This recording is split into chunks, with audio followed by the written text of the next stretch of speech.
What is up, Just that. guys? Welcome. Okay, Martin. I just wanted to make sure you're recording this time. Yeah, No, yeah. I'm gonna keeping that in.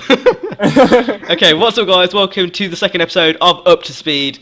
Today we're gonna be talking about Project Cars, Fast and Furious, the Need for Speed 10th anniversary, or the lack of the 10th anniversary. Yeah. So where should we start off? Project Cars. Project Oh, Cars. yes. Okay, let's get I, straight I into it. really, really want to hear your thoughts on Project Cars because you played it at EGX, didn't you? Yeah. um, Yeah. No. And I'm going into it expecting it not to be amazing because I know the guys developed Shift and Shift 2. Now, Shift 1 was better than Shift 2. The handling model in Shift 2 was so... Oh, anyone that's played it will know, right? I just want to know what your thoughts are on if Project Cars is similar to that. So I never played Shift 2. Let's make that clear. Right. I never played Shift 2. But I did play Project Cars. I was expecting it to be just basically a Gran Turismo clone sort of thing, with better graphics and a better camera, is what I was expecting. No, it's really not. The actual game was delayed. I played on the Xbox One and PS4 version. There was no difference. But, like, the game, it looked like a PS2 game. The graphics were What? shit. What? No, the graphics are, especially on the night track. Oh my god! Don't even get me started. It looked like Most Wanted 2005. It was horrendous, especially for a next gen game. And then the mechanics, everything was jittery, laggy. It just was not a fun experience. It was like playing Midnight Club. I'm not sure if you guys remember the PS3 port to Midnight Club, but that thing would lag so much. I played it last night, and that thing lagged so much. It didn't like so much. Midnight Go Mainly, back to it. Go back to it. That's all I've got to say. What about Midnight Club LA? Yeah. I didn't notice any serious lag. there wasn't like any serious lag. No, there wasn't moments like you could tell, but it It was wasn't like like that all the time. it wasn't like GTA 4 where the game is literally lag. GTA 4 Like- wasn't too bad for me, actually. That thing runs at like 25 FPS constantly. I didn't know it. Anyway, back to Project Cars. Yeah. Yeah, Yeah. the gameplay was clunky. It didn't look nice. Obviously, there was no in-game soundtrack on the demo. That might be something they add like later on. But in the EGX demo, there was no in-game soundtrack. It didn't really penalise you for cutting corners either. So it wasn't really professional racing, if you know what I mean. Like where Drive Club actually it punishes you if you cut corners and that kind of stuff. Project Cars didn't do any of that. It was if you cut a corner, well, yeah, you're in the lead now, sort of thing. The AI wasn't really that good. It wasn't that intelligent, nor was it really challenging, because obviously you could cut corners and stuff, so it didn't really add too much of a threat. And the AI drivers also wanted to kill you. That was another thing. You go into a corner, and then next thing you know, you get hit in the back by another touring car. It was just horrendous. It was. If you are looking forward to Project Cars, don't look forward to that game. In my Right. opinion, it was so bad. It was like if you think The Crew was underwhelming or that Horizon 2 was underwhelming, you haven't played Project Cars yet. That's all I'm saying. At least When- for the when I- PAX build, anyway. When I played The Crew at Eurogamer, when it was still Eurogamer Expo, Yeah. they had a 360 controller on it, and I was like, "Is this a 360 version?" Because it looks like ours. So I'm just wondering, was it actually the console versions, or do you think it was a PC? Oh yeah, they had the consoles out and Oh, the okay. Xbox One controllers and the PS4 controllers out, and then they had this huge like 40-inch telly, which to be honest, it really wasn't doing the game justice because it was shit Yeah, anyway. but yeah, they make you sit close to it. Yeah, and Yeah, okay. and obviously that might have done something to the input lag as Yeah. well. But still, either way, it was like it felt like a full-on second delay. Obviously, it wouldn't have been, but it felt like every second there was a huge delay between when I broke and when it actually happened on the screen. I Yeah. hated Project Cars. That Wow. sounds like they've pretty much built it off Shift 2. Did you play Shift 2, Martin? No, No, I haven't played any of those. Right. It was a good game, right? It had customization. It had like vinyls you could place blocks anywhere, like Forza pretty much. But obviously it was a track racer. It wasn't Need for Speed. It was just, and I think that was actually one of the poorest selling Need for Speeds ever. It only just hit 1 million. and God. it just stayed there. But it did release the same year as Hot Pursuit, I think it was. So Yeah, yeah. No, I think it was Probably the got- run. oh, was it the run? Okay, it might have been that. But yeah, the main problem I had with that is, as Cam said, it was the handling model. It was everything was delayed and input was very delayed. So I'd turn right and literally you'd feel a 2-second delay before it did it, and when it did it, the whole car's weight just juddered around. Yeah, that's exactly what happens. And it Yeah. switches, and then you go into the corner, and it's uncontrollable. And Yeah. So when you go into a corner, you're like trying to turn, and then you turn too much, or you don't turn enough, and you turn too late, and it's just. I'm not sure if you It's- guys have seen my EGX vlog. I've actually got some gameplay on it, like a little like snippet of gameplay, and it literally what you just described, where the car jitters and stuff. That is exactly how it reacts. Yeah. Exactly how it reacts. There were a lot of mods for the PC version because I bought it again a couple of months ago because I wanted to do mods and stuff. But they had a handling mod that kind of it didn't fix it completely, but it reduced a lot of the delay and The such. fact they had to have a mod for that game to Yeah, fix the it's handling like- is. What are you doing? I think I'm still gonna get it. Did you try it with a controller or a wheel? 2 controllers. They didn't have a wheel out at the Right. time. Because one thing I've noticed as well, actually, a lot of people have been saying it's a simulator, right? But I played it like I played it because I played Shift 2. That Shift 2 was like a simcade thing, and it looks exactly the same as that. The handling model looks exactly the same as that. From what I've seen in like people streaming it, because there's a beta going around and such. The handling model looks pretty much the same, and as for explaining, it sounds the same. And that game was the most simcade thing I've ever played. Like, and it's annoying because I made a video. Can you remember that video? I explained Project Cars, what it is and such. And people were saying, "Oh, it's a simulator. It's the most sim you'll ever get." And I'm like, "What?" Oh shit! Like, it doesn't make sense. And then they say Gran Turismo isn't a proper simulator, and I'm like, have you played Gran Turismo? And there's going to be people in the comments trying to defend this game. Yeah. You cannot defend this game. It is I- utter shite. This is the On the epitome of. contrary, I haven't played it. All I know is I've seen the latest trailer, and I wouldn't say the game's going to be amazing, but I'm open to it, and I do like the Yeah, graphics. definitely. Also, I think they're taking the right direction in terms of, the car selection, Evolution Studios, and what else is there? The one thing I don't like is I saw an interview where I don't know who it was, but one of the developers said that you'll be able to jump into any car you want straight away or something like that. Yeah. You'll be able to take any career path you want. So now And- they're taking the most wanted 2012 approach to things as well. I I think that's what's going to hurt the game. I think there's kind of 2 career paths you can do. There's 4 actually. one. Oh, 4. Okay, yeah. Four. There's one that's kind of like allows you to progress the cars. I think that's the multiplayer side of things. So wait, it's not like touring car and then like Indy car and stuff. It's They've it says the ultimate driver journey. They've got like a career path that you can choose where, say, you start in karts and you end up in F1 cars. But they've okay. also got the thing where you can jump into any car you want at any point. And I think at the same time, when you unlock, like, say you've got the karts, you've got all the karts. Like, you don't buy them, you just get all of them. It's that kind of unlocking system, I think. Okay. Oh no, big mistake. Like I didn't like the game, but considering now it's been delayed to March, I may pick it up if I have some more money. Yeah, I'm gonna pick it up because I want like a proper track racer on the PlayStation, because if you think about it, there's no Gran Turismo until maybe late next year, the year after. Whereas on the Xbox, okay, they've got Forza, so they don't really need it. But I mean, on the PlayStation side, I can see why people would want to pick it up. But one thing that irritated me so much, they had an interview with the PlayStation. I can't remember what it's called. But there's a little PlayStation Access? channel. That's the one. Yeah. They had an interview with them, and they were saying how there's not going to be visual customization on the console versions.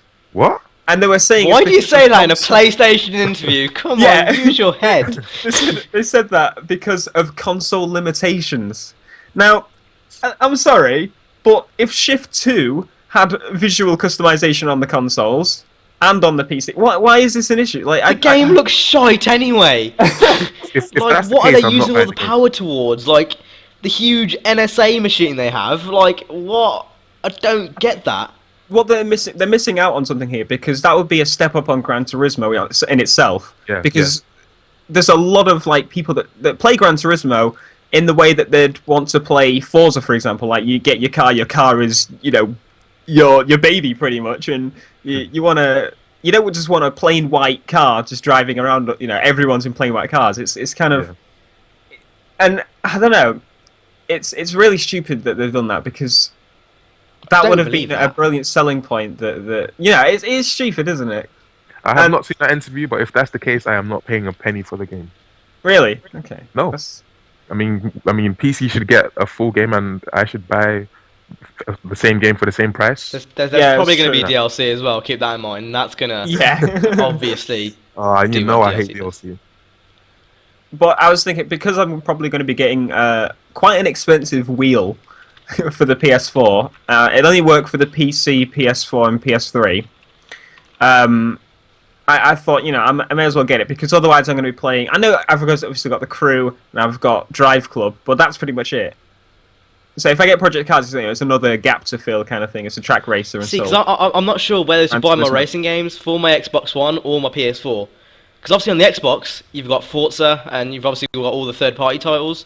Then on the PS4, you've got Drive Club, Gran Turismo, and all the third-party titles. I'm not sure whether to, you know, aim more of my racing, you know, like my racing game collection towards the Xbox or the PS4. Obviously, I simply can't afford racing games for both. So I don't know, like, I prefer the controller for the Xbox One, but then the PS4 is more powerful. It's probably going to be it's probably going to look a lot nicer, obviously because of the hardware and stuff. I don't know. I think No, I'm I'm leaning sorry, but more towards the Xbox One at the moment. Theo, what you just said is still bugging me. What the About the customization. that? Yeah, I it mean- bugged me for a while. How is that requiring resources from the console? You know, it's just parts, like It's literally like part of the car.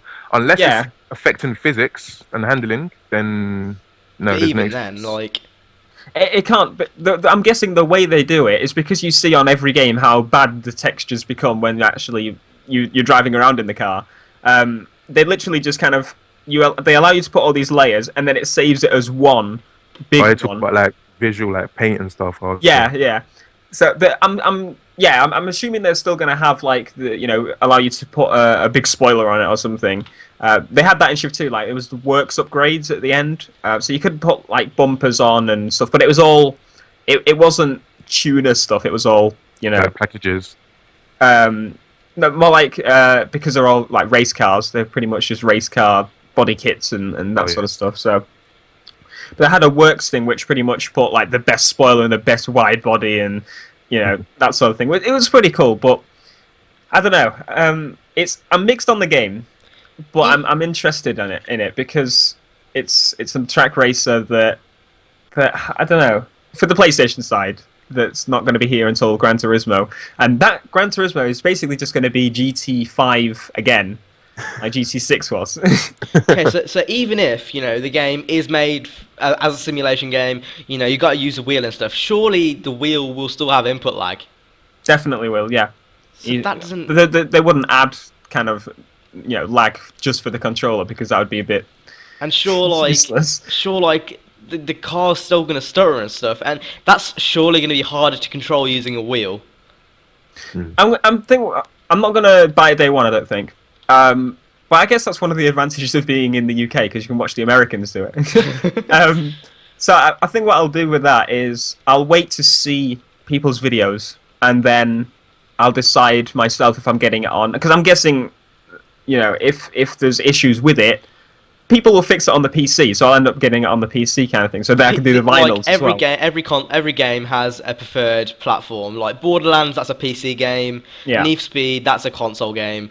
Project For sure. Cars is definitely a console game. I mean, a PC game. Sorry. Yeah. It's because it's I think it was like funded by the community. It's one of these early access kind of games that are getting funded by people buying it. Yeah. But I don't know.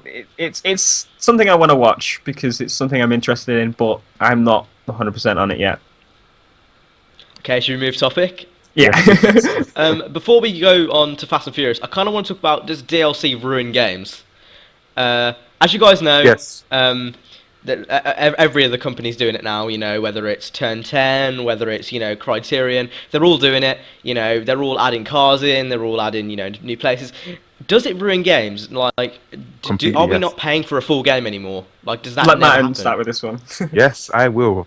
Okay, I absolutely hate DLC. I've made many videos on this, and bottom line is, I think DLC segregates gamers because say Definitely. someone pre-orders a package from I don't know, Amazon, and then you just buy the standard model of the game. They've got cars that they are loving. They tell you about it, and you don't have it. You've got to pay more to get it. Secondly, they are abusing it now rather than using it to expand games and experiences. Like say Red Dead Redemption did well. They will abuse it to make sure they get the most money out of you for the cars you love. Yeah. I couldn't have said it better myself. Yeah. With me, I'm kind of mixed on it because obviously my favorite game at the moment still has been for the past year is GTA. Now that game gets free updates. Yeah. Which is obviously a good way to go. Now, the way they make money from that is you can buy these shark cards and stuff, like in-game money, so it doesn't really lock people out at the same time. So I'm kind of mixed on it. It's bad and good in some areas, but I think what they're doing now, as you said, is they're locking parts away just as to pay for later. A lot of these things will be on the disc, obviously. Otherwise, you won't see other people driving around in those cars and that sort of thing. So I don't know.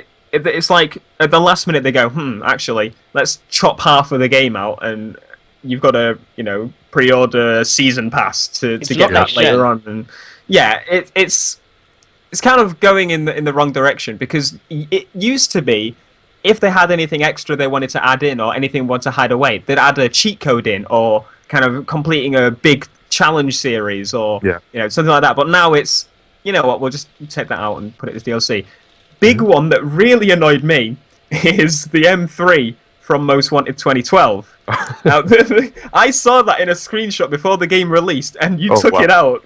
Like, it was hidden away in a corner somewhere. It's like, yeah, we know you're going to release it now. How much are you going to charge for us? That's just like a clear example. That's a clear example because exactly, yeah. Putting that car initially into the game would have been fantastic because it would have been a closer homage to the 2005 game. Even just having that car in, yeah. Yeah, what they did was, we know they love this car. Let's make it DLC.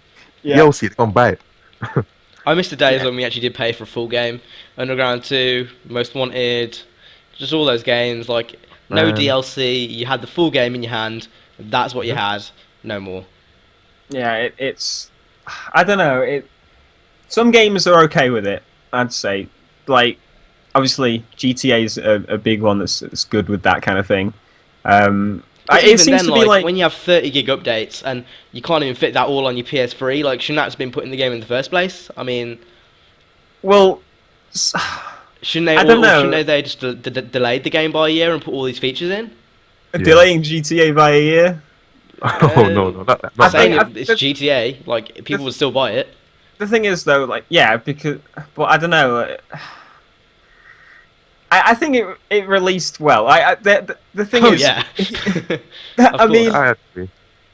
It's kind of like the online launch.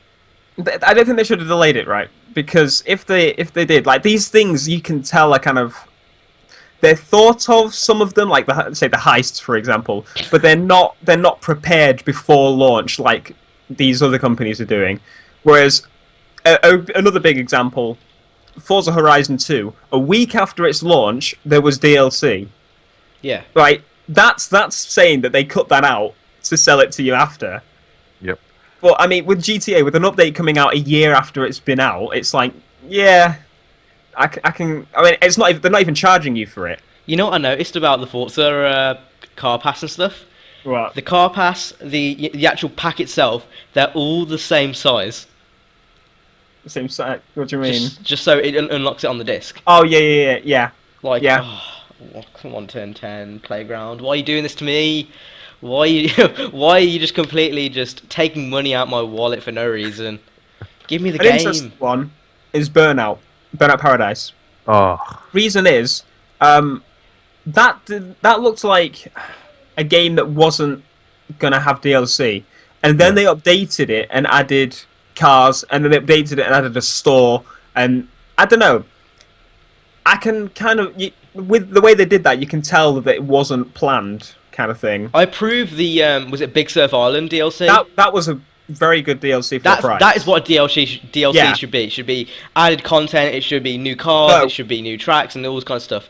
But when they literally just add single cars, like I'm pretty sure you guys remember the Toys pack. yeah. Oh, about the Rivals DLC. Remember that? Oh. Yeah. That was just blatant. Why on earth? Yeah. I didn't buy any of it, but why on earth did I even consider? Like, come on. It seems like Rockstar know what to do with DLC, because I just thought as well, Midnight Club, the way they did that is they gave you the map for free, yeah. That was and great. if you wanted the cars and to do more races, then you bought the pack. That's a brilliant way of doing it. Like, I don't specifically like GTA 5, or well, at least the online anyway. But Rockstar, in everything they do it right. If you know what I mean. Yeah. They always leave people happy. Like, you never see a bad Rockstar game. Like, whether it's Midnight Club, whether it's GTA, you know, whatever it is. There's never ever a bad Rockstar game. Mm. Which I don't know. It's just something random I'd point out. So if we go across the board, does DLC ruin games? Yes or no? Yeah. Yes, definitely. Because another example, Destiny, is a recent one, and the fact that they're releasing details about season passes before the game's even released now, that just says, you know, and there was rumours of them locking the Far Cry multiplayer component to the season pass buyers, and it's like, really? You're making me pay like £60 if you buy it on the PlayStation Store for a game, and then £20 on top of that for a season pass. And then Forza, that just took it to another level with Forza 5. It was like £40 for the car pass, £50 for the game, and then it's got £20 for this VIP pass that gives you an extra few cars. I really do think it's time for gamers to stand up and say something, because this is becoming borderline ridiculous now. Yeah, it is. I've got a question. Yeah. I just remembered, you two just said Burnout and Midnight Club? Okay, so how do you feel about DLC coming out after a complete edition? Or Ultimate Box, shall I say? Because I've got Midnight Club Los Angeles Complete Edition, which is everything, and I love that. But Burnout Paradise Ultimate Box, yeah, I've got that as well. Oh, yeah, I remember that. That is a kind of a scam. That is a scam, yeah, definitely. That should not be allowed, because it is called the Complete Edition, and you know, the Ultimate Box, and it's supposed to have everything. It's like the PC version. They released the Ultimate Box on the PC. That was, I think, the first time they released it on the PC. Yeah, it was. Yeah. And it didn't have any of the good stuff, like the map or anything. They had to get people to kind of mod the map in. I have Vanity Pack, which added a Big Surf Island in. So you're not able to get the DLC at all unless you mod it in, and it's like, really? If people can mod it in, why can you not do it? You call it the Ultimate Box, and it's branded as the Ultimate Box, and it doesn't have the only thing different about that game is the party mode, isn't it? Yeah, pretty much. That was and it's like, no, that's not how it works, Criterion. You know the way I found out? I was playing online Freeburn, and I think it was something like what's it called? Road Rage. Yeah, that's it. Oh, yeah. And I was trying to take someone down, and he goes off to Big Surf Island. I tried to follow him, and then screen pops up. That's why I brought Midnight Club, because you drive there, and it's like, no, you're not allowed there on Burnout. But in Midnight Club, you can go there, and it's like, oh, I like this. I must have spent hours in South Central before I bought the expansion pack. Yeah. Like hours just roaming around, having a look at the area. Because obviously, Midnight Club back in the day was one of the bigger games, and so many people played that game, and you know, just having it open for you to have a look. So maybe you don't like South Central, you just don't find it an interesting place to drive. You don't have to buy the expansion pack. I must have spent hours just doing police pursuits around that area. I can't remember exactly how much it cost, but there was a lot of content in that. 10 quid? Probably. I think it was like 10 quid, and you got a lot of cars, and you know, obviously a new storyline and loads of new races. It was really cool. Yeah, I still haven't I've still completed the main storyline, but obviously all the other events, like I've 100%ed Midnight Club's main story, but I'm still yet to do that on South Central. I got the R8 online. That took a long time. that was a grind. That was a grind. I liked that though, because it's another thing. Like, if it was another company, they would have charged that R8 as DLC. But Rockstar, they made you do lots of like little challenges on, drive a certain amount of miles. And Yeah, it was like something ridiculous, like 250 miles or something. Yeah. Oh, I remember that. I spent days just going around the map trying to unlock that achievement. Well, I used to get my brother to. Have any of you done the what's it called? Is it 25 rides online trophy yet? Oh, I think I did. Before they made it like crash and stuff. Yeah, I was just about to say. I tried to do it and it just crashes enough. Yeah, the servers are down now because I tried to stream it last night, and apparently I wasn't signed into the PlayStation Network, which was obviously false. Oh yeah. It's because it was on the GameSpy servers, I think, and that company closed up or whatever. Anyway, should we move topic over to Fast and Furious 7? Yes. Yep. I know Martin's got a lot to say about this. So do you want to go first? You can kick it off. Yes. All right. I'm a big Fast and Furious fan. I've watched all of them, and I love all of them. My current, favorite of the series so far is still Fast 5. Nothing will top that vibe. Nothing will top. Ooh. This is Brazil. That was an epic moment. So Fast and Furious 7. I think that should be the last one. I think the series is going on for a bit too long now. Too much key characters, and the longer you keep a series going, the more you are, you're risking the value of it. Yeah. And the last thing to mention, of course, is Paul Walker's path, and it will just be a huge respect to end the series there. Fast 5 was your favourite? No! No! What's happened to this world? What has happened to this world? For me, personally anyway, the first or Tokyo Drift are my favourite. I couldn't pick between the two. But those two were just something else. Like, when he's building that car in the last scene of Tokyo Drift, spoiler alert. and then he won the race, and his uncle or something came to the Japanese guy and was like, "You're a disgrace," and then he walked off. Oh, just that feeling, like you just don't get that anymore. And then obviously the first one. It was always Too Fast and Furious. Really? Yeah. I think that one kind of slipped after the first. Yeah. I liked the second one because, that was like the first one I actually saw. I actually saw that first. On ITV. It's always on ITV. I saw that one first, and then I kind of went back to one, and then I watched them all through since then. But yeah, I'd say the second is my favourite, mainly because, it was more about the cars in that one, I feel. I think the first one was about the cars as well. The first one was about the actual story between the characters and the cars. I think you find, obviously it had cheesy acting and stuff, but the storyline was still there, and it was still like a good storyline as well, if you know what I mean. Yeah. Which is what I really liked about the first one. And then obviously for Tokyo Drift, that had kind of a combination of everything it had. It's following this random guy in a spin-off series, and then it kind of linked to every other story later on. So obviously in the last one, if you watch all the way up to the credits, Jason Statham came in, and he was the one that killed Han, and and it kind of all connected, if you know what I mean. Yeah. I really like that as well. Yeah. But nothing can ever beat Tokyo Drift and the first Fast and Furious. I like them all, but I just appreciate the human depth to the characters, and the production values have really jumped up since after. Oh yeah, definitely.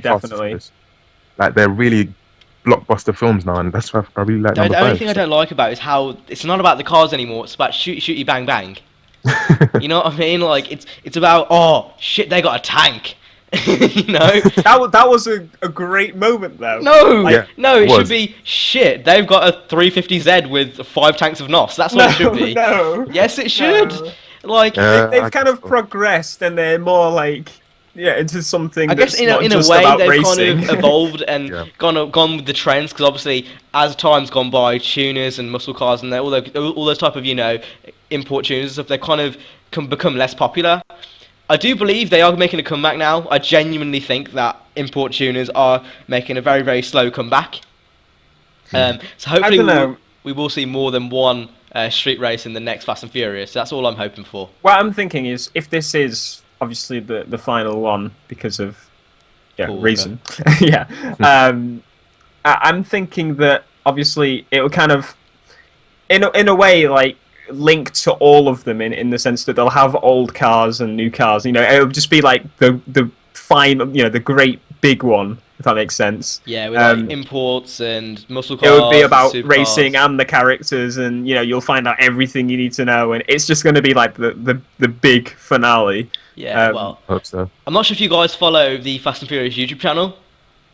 Yeah, I've saw the video they put up. And obviously, Fast and Furious 7, The actual trailer, I believe, is releasing in November the 1st, and Yep. they've been doing build-up. I think it's called Seven Sounds of Fast and Furious or something like that. And it's just been like showing little teasers, and yeah, it's gonna be big. You can just tell how they're like hyping the game up. It's gonna be big. Have any of you watched the On Back trilogy? Tony Jaa. No. No. Well, he's in Fast 7, and if he fights anything like he does in On Back, wow, you're in for a treat. I tell you that. This guy will use his elbows to fuck you up. There's really not many other racing car film franchises as big as Fast and Furious. Yeah. No, not at all. Like the only other one I can think of, which I've only recently started watching, is Initial D, and that's nowhere I've near. never seen that. I've literally, I don't watch films much at all. It's I'm like not an a film anime person. series, but I cannot watch Japanese shit. Like it pisses me off. Like I just can't watch subtitles, so I have to listen to the dubbed version. It's just I hate it. I hate having to read subtitles. Do you want a Need for Speed sequel? Yep. Definitely. How about you, Theo? Yeah, I think so as well. I went in expecting it to be absolute garbage. I really did, because it just looked like, looking at the trailers, not even just like linking it with the actual Need for Speed series as of late, just looking at the trailers, it looked like it was such cheesy acting, such fake cars, just You know what I want? And it turned out it was good. Like I really enjoyed it. I want a movie related to the games. So having an underground game or a most wanted game would just completely do it for me. I think following kind of a most wanted style line. So most wanted Carbon.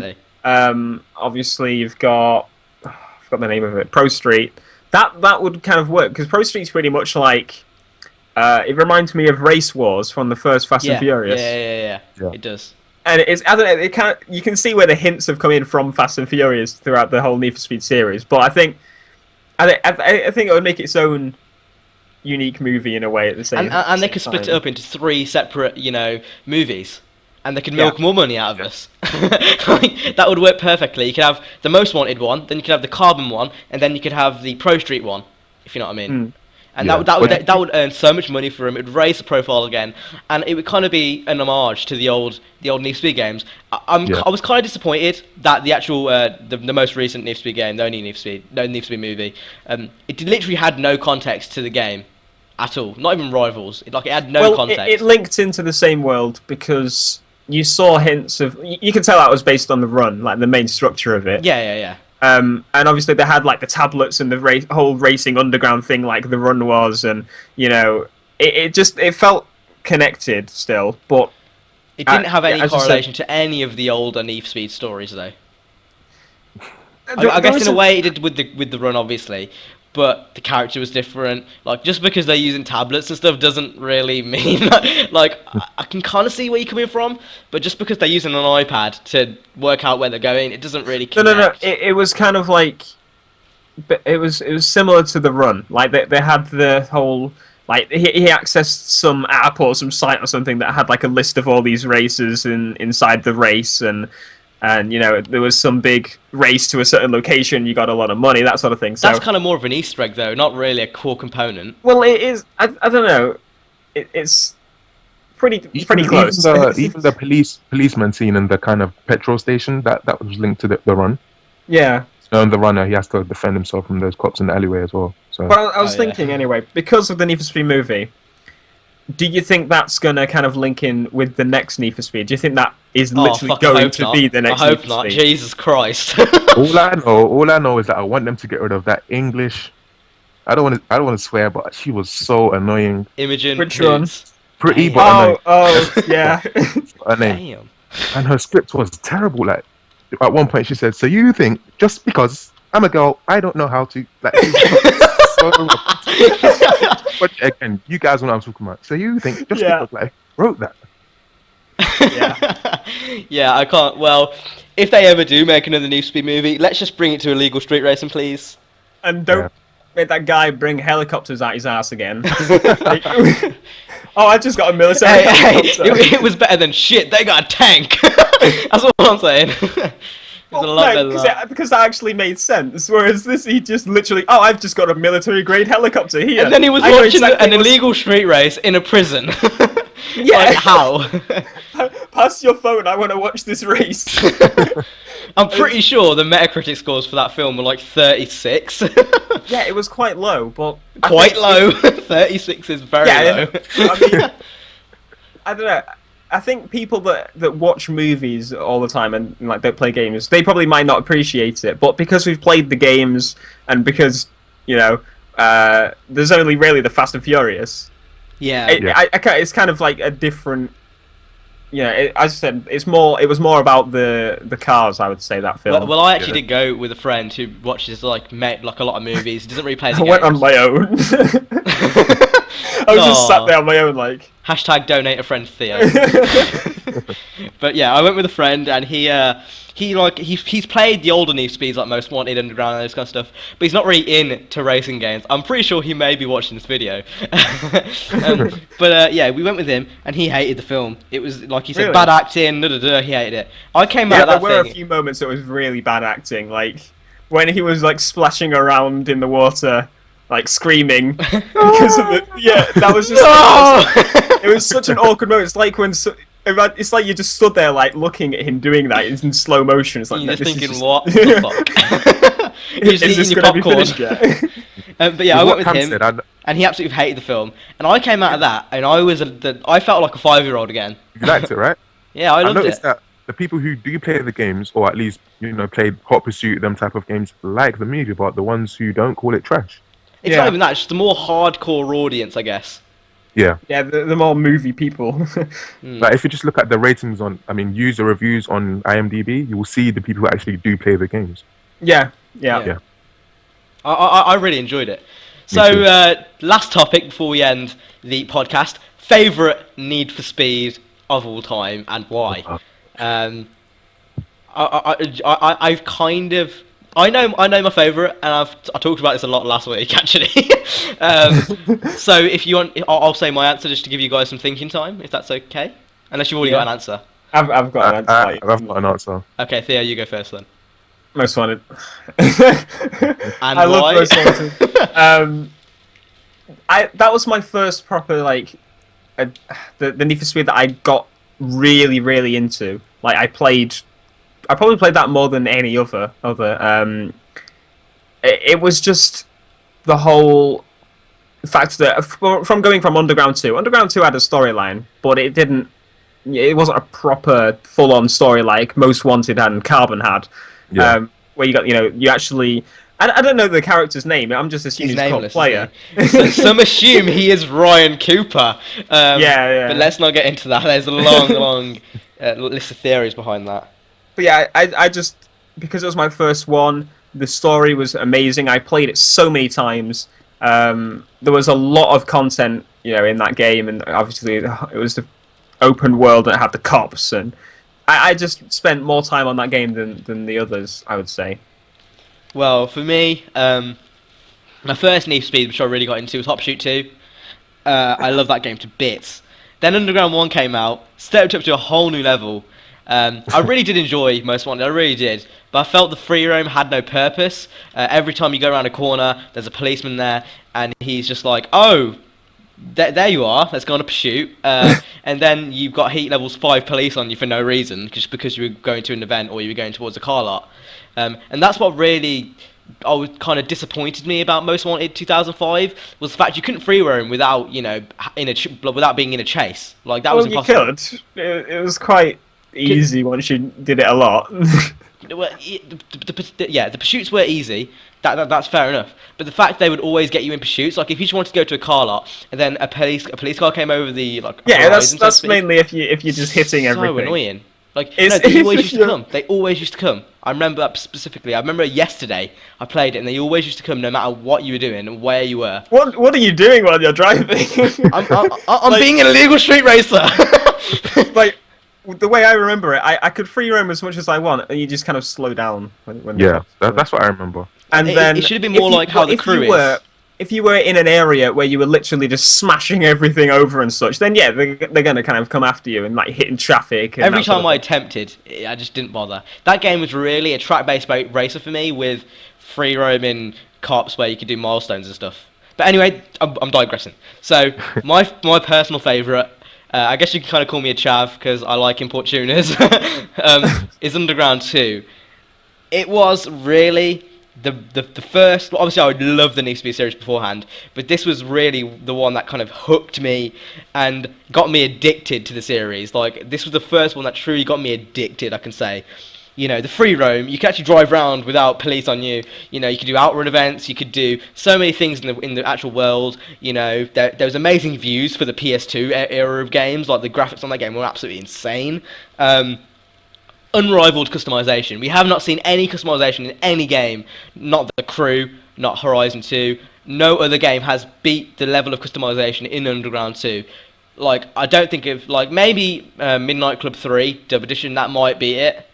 I don't think any game will, because I don't think any game really wants to put a speaker system in the back of the car. I would love that game. Like, I do think Midnight Club 3 Dub Edition may have beat Underground 2 for customization wise though. I never played that one. No? Oh, that was basically the Underground 2 of the Midnight Club series. I think I played it on PSP, did I? I don't know. You may have had it on PSP. I think it did release on PSP actually.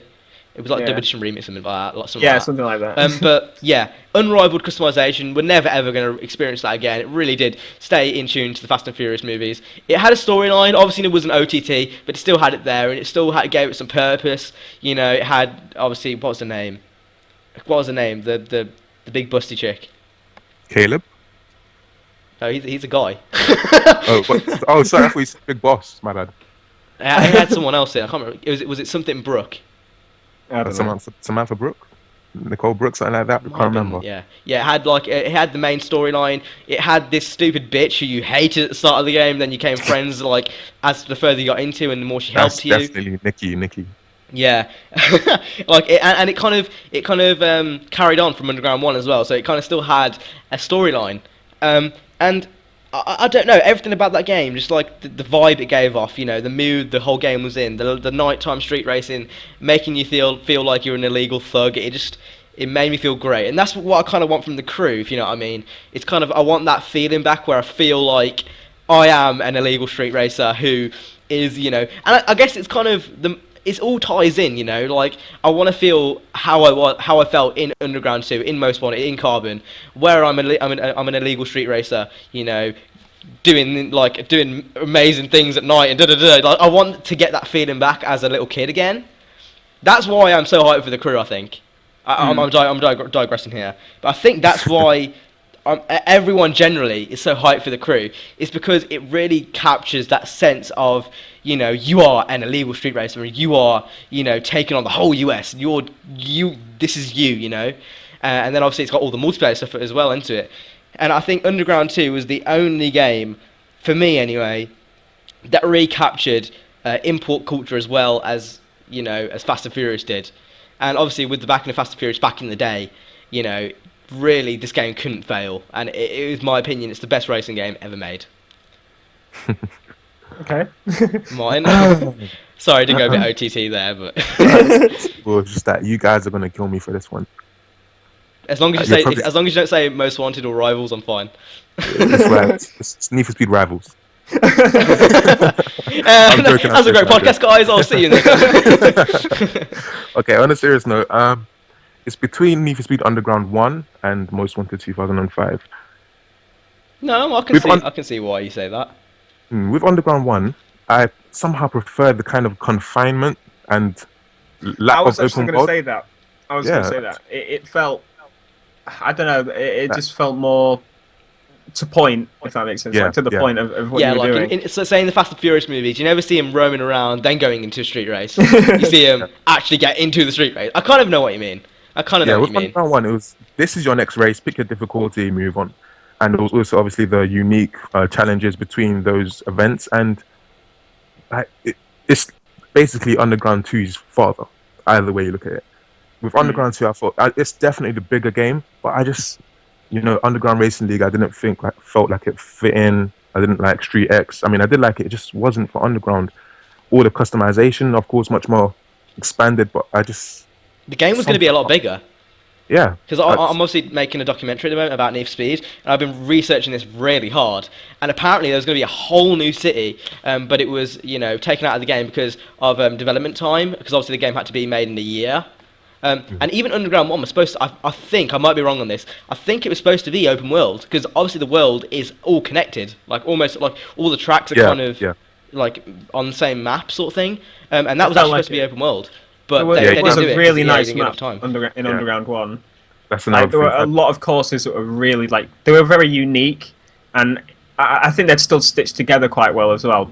Yeah. But I think one good thing about the races where you select a track and you don't, you know, have an open world, it can be a lot more varied, easier.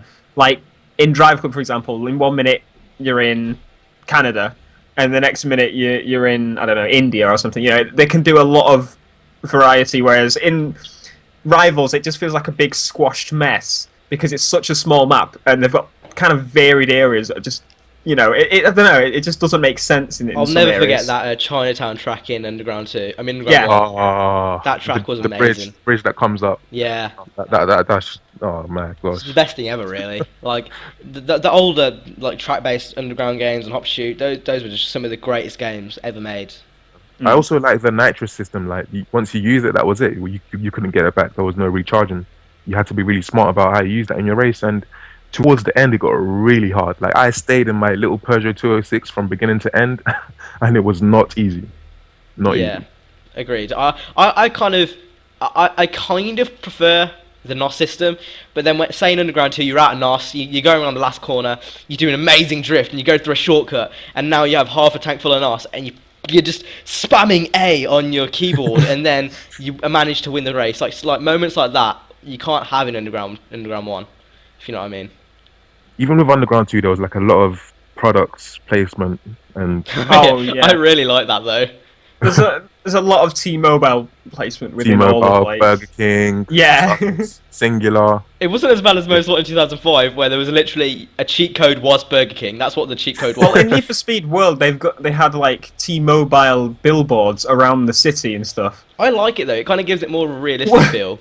Yeah, but you know, T-Mobile billboards on every single like sign everywhere. But the thing is, like, I'm never gonna buy a T-Mobile phone, so why should I give a shit? Like, I'm on O2. It just I'm happy felt on O2. a bit cheap, really. Like, it was. I know they're trying to make more money and such, but advertising T-Mobile in a racing game, like, I don't know, if you advertise like someone that makes rims, like BBS, on a billboard, that kind of makes sense, I guess. They had one called X-Mods, I remember specifically. Because it would kind of like fit in with the game, because you can choose those rims anyway, and it would also fit in with real life. You can go out and buy those. Yeah, I agree. But you've got to keep in mind, these games had huge ads campaigns as well. Like, from Hop Shoot 2 onwards, the games really started to have really big ad campaigns, both on telly and, you know, basically everywhere, you know. I still remember the Underground 2 advert. Is it Underground 2 or Underground 1? Because I know which one you're thinking of. Definitely Underground 2. Is it the one where the lady was, like, starting the street race and then they had, like, a race on her body and stuff? All I remember is I remember that. Using hydraulics. The car was using hydraulics, and then Underground 2 logo comes up. Advert. Best advert ever. Yeah. The one I was thinking of is the Underground 1 one, when the car's in the garage and it's just a normal Sentra, and then the Sentra kind of like starts to mutate into this tuner thing. Do you guys remember that? Nope. No. No. Oh, such a good. That shit scared me when I was like 5. I'm not even gonna lie. The intro to Underground 1. That is literally Too Fast, Too Furious. Like, that first race that they have is literally that. Like, they have the same colour cars and everything, and they do the jump, and it's... So that cheesy was like, as well. Yeah, but I'd say, yeah, Underground is... honestly, I would say I preferred Underground to Underground 2. I played it a lot more and stuff, because Underground 2, literally all it really added to me was the open world. And it was kind of one of those pointless open worlds. Not as pointless as Hot Pursuit, because that was that you couldn't even go to the events and such on that open world. But I don't know. I felt as if, because I played Underground 1 first, and I had pretty much everything I'd say Underground 2 had, other than hydraulics or something. I felt it on purpose because you could find obviously all the bonus cash. You could you had to find the actual performance shops and stuff. So I felt it had purpose. I don't know. It just, to me, it didn't have as much purpose as even Rivals, I would say. To me, Rivals has a purpose for an open world. I think Underground 2 was it's basically what Underground 1 wanted to be, but they just didn't have enough time, basically. It may be. But Still, even then, rip I that prefer in box. the first one. For example, the actual CGI looking cutscenes rather than the comic strips. I really liked literally where just booting up the game on Underground. On Underground 2, I was like, yeah, okay. Let me do it again. When you stick in Underground 1 and you just hear dum dum dum. Yeah, and your car drives through the tunnel. And it's when you're going through all your cars and they just drive off in the tunnel and the other one pulls up, and that was just such a cool little thing, but it was really, really good. Yeah, I guess I never got that in Underground 2 when you heard Snoop Dogg in the background. Yeah, and then your car's just kind of spinning around while way too subtle. Yeah. Riders on the storm. Tell you what, those games though, the combination of rock, house, or whatever it was, electronic, and rap in the early Underground games were just I just can't beat the soundtrack in those games. I still listen to them to this day. I'd say overall my favourite soundtrack was from Most Wanted 05. The rock rap combo was perfect. And then I'd say Carbon was pretty good. And Underground 1, I would say, is one of my favourites as well. The only reason Carbon, I don't think, had a really good soundtrack is partially due to... Because obviously, when you were playing races and stuff, it only came up when you were actually in races. You couldn't turn off the Pursuit OST.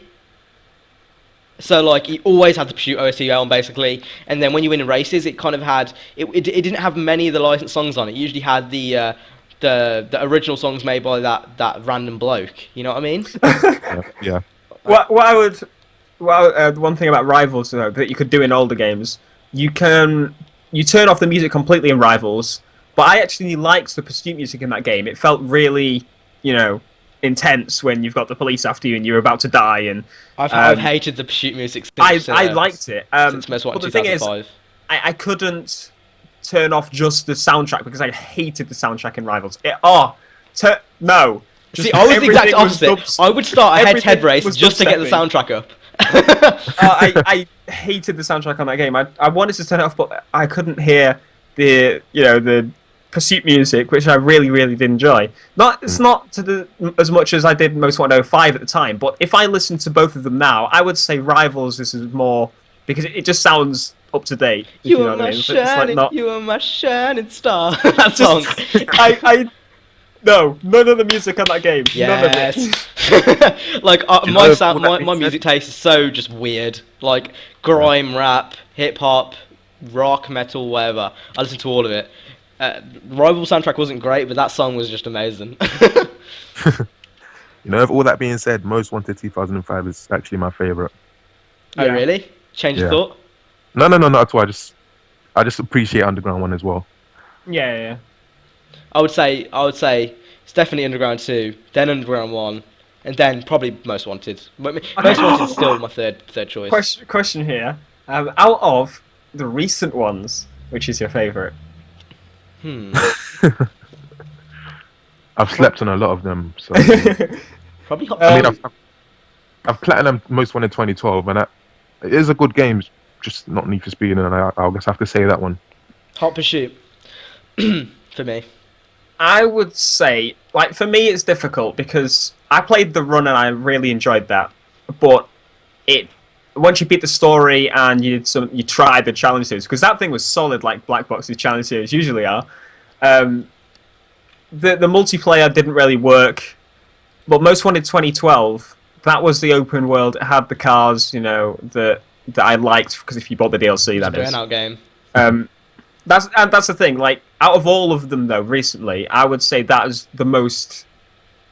It felt like it had the least content, but it had the open world, so that kind of made up for it, if that makes sense.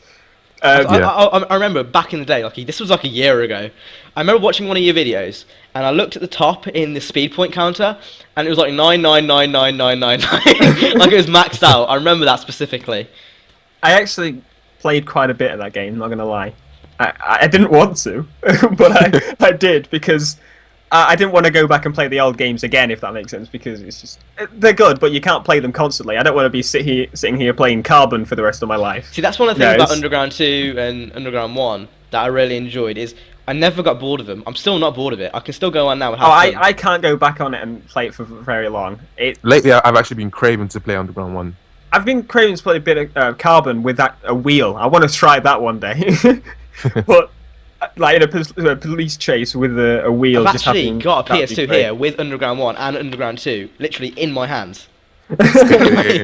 Stick it in. Like I've got the memory card and everything. It's all here, ready to go. I just need a power cable. The best Need for Speed yet for me is Most Wanted 05. Yeah. Okay, should we wrap it here then? Should we call it a day? Yeah. Wait, one question. Did Most Wanted 2005 have split screen multiplayer? Yeah. On yes, on the console. It did, I think. Okay, that's something I actually missed. And there's actually a glitch where on a few of the tracks you can actually find your way outside the map and you can just free roam. Yeah, I remember there was it, because that's another thing. I don't know if you saw my big GTA video I made ages ago. I was basically saying how I made up missions for my friend and such. I remember you telling me about that, actually. Yeah. Well, I did something similar on this. So what we do is kind of make up a storyline for ourselves, and he'd progress through. I know it sounds really, but I was a little kid, and I'd finish my game, so I'd wanted something to do. So I had a friend that I would let him start off in a little hatchback, and I'd kind of race against him and keep upgrading my car, and I'd kind of work as the AI drivers and the blacklist. And I don't know, that felt... Sounds so like... I know. Such a cliche kid thing to do. I know. I'm not going to lie, I did something similar. But it was just a lot of fun. Like, we couldn't do things like that anymore. On Rivals, you just get taken out. On Most Wanted 2012, you just get taken out. It's just... They don't have the same... They don't have the same... They don't feel... Like they've put love into the games like they used to. That makes sense. See, what I used to do is I used to play cat and mouse all the time. That's what my main thing was. Yeah. Like we go around to the stadium and around there just play cat and mouse and like make yourself a little map. Like block some parts off so you can't go further than there. Just play a bit of cat and mouse, and that was a lot of fun. And like obviously you can drive your my cars in free roam, so that was another great way of testing your cars you've built in my cars in on the game, if you just go manipulate the glitch. Like one thing I really don't like about games nowadays is the fact that split screen is dead. Yeah. Yeah, that's gone like completely. The only game I literally can think of this year that's come out with split screen is FIFA, and no one likes FIFA except me. I think Forza's got split screen. Split screen. Not Horizon 2. Not Horizon 2, no. But, no, FIFA doesn't have split screen. It has like two-player, just screen stretches out kind of thing, and I was wondering. There aren't that many games that have local co-op or anything like that. Which is sad, because that was like one of the best things about playing games, was sitting on the sofa and just picking up two wired PS2 controllers and just going at it.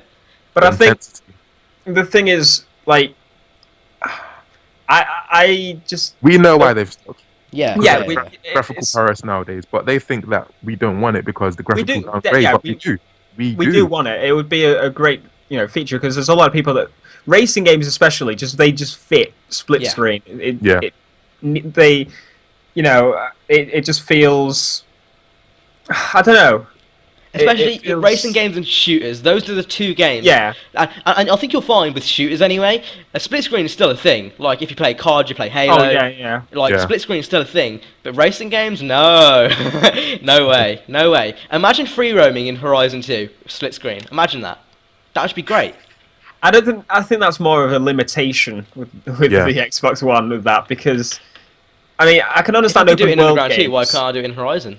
It's because it's open world, and that was like track-based co-op. I guess I can see where you're coming from. Like, actually, that would make sense. But Drive Club, for example, that would easily do it. Yeah. But that doesn't have it, and they're like, oh, it might come in an update. Oh yeah, of course. Just like the weather and everything. I think track-based games should have split screen. Yeah. Split screen. Yeah. It's just having the extra ability to, your friend comes over, let's have a race, use your favourite car, use mine, race around, that was fun, let's do it again, different cars, it's even, if your network's out and you get your friends over, Yeah. Anyway, What? we should end this before it becomes an hour long. Yeah. So if you guys enjoyed, make sure to go check out all of our channels. Links will be in the description below. Hit the like on all of our videos. I think me and Theo are going to be uploading this. So yeah, again, links down below. Hope you guys enjoyed, and we'll see you in the next episode. Right, see ya. Peace out.